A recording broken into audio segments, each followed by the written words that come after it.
Hello, I'm Bernard Hickey from interest.co.nz and welcome to a special investing report. Today we're going to have a look at New Zealand's own little credit crunch. Everyone's heard about the big one overseas with the slump in the US housing market, the subprime mortgages, the toxic bonds, the fallout through the market and eventually rippling onto our shores with higher fixed mortgage rates.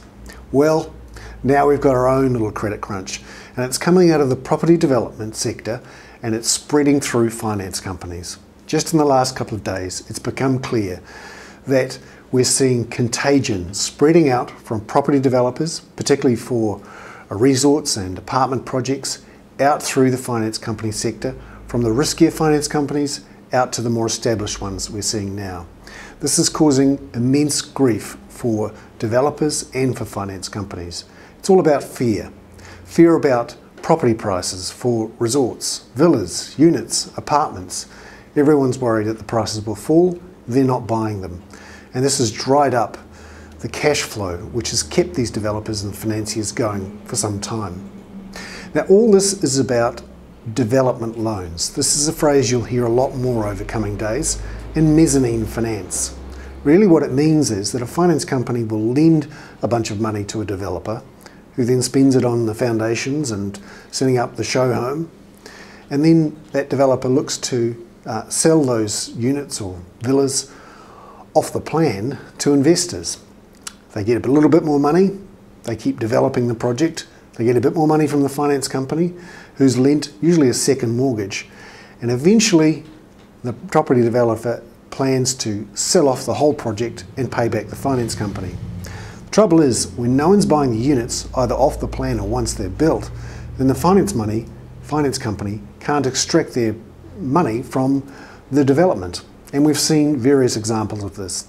The most spectacular was of course the Bridgecorp one, where the Momi resort in Fiji, and you can see an example of it here, that caused eventually Bridgecorp to collapse. Lombard Finance, it invested in the Brooklyn Rise development in Wellington, and eventually that was so big that that took out Lombard. Dominion Finance, just last week, it announced it was going into a moratorium and it has defaulted on its payments. A couple of projects, the Rees in Queenstown and Benbrae in Cardrona. Now we're seeing these property development projects spreading out through riskier finance companies to the less risky.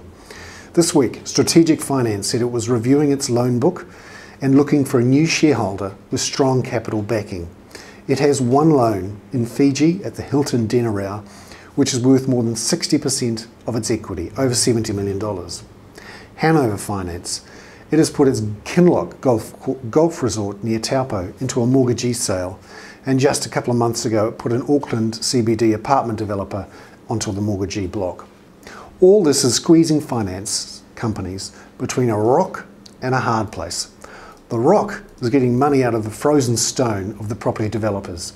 The hard place is debenture investors who are just not rolling over their debentures.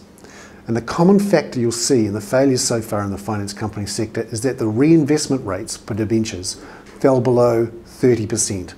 Lombard, Dominion, St Lawrence all had debenture reinvestment rates below 30%.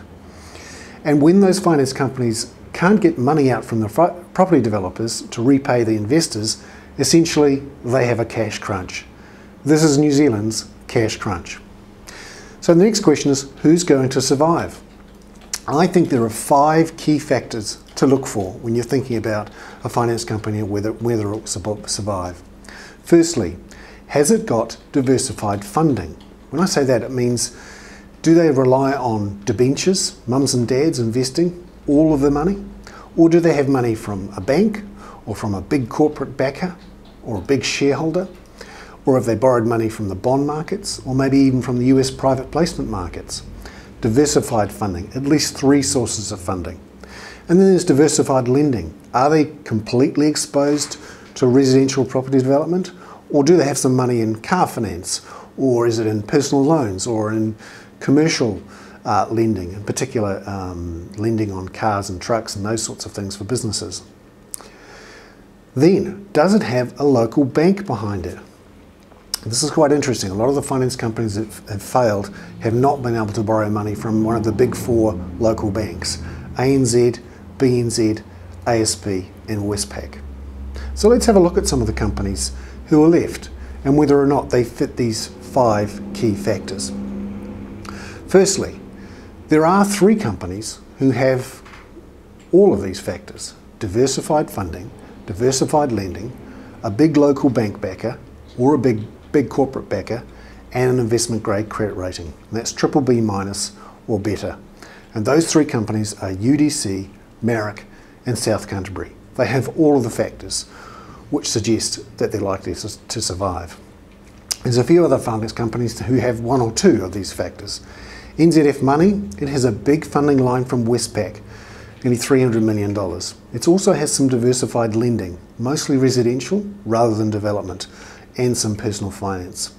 Hanover Finance is exposed to the residential property development market, but it has 2 big backers, Eric Watson and Mark Hotchin. We'll see whether they put some money up to back Hanover Finance. Dorchester Pacific has diversified lending, but it doesn't have some of the others. And Speirs Group, Speirs Finance, it is backed by the Speirs Food Group, and it does have commercial lending. That gives you an idea of the sector, our own little credit crunch, and who might survive. I'm Bernard Hickey for interest.co.nz.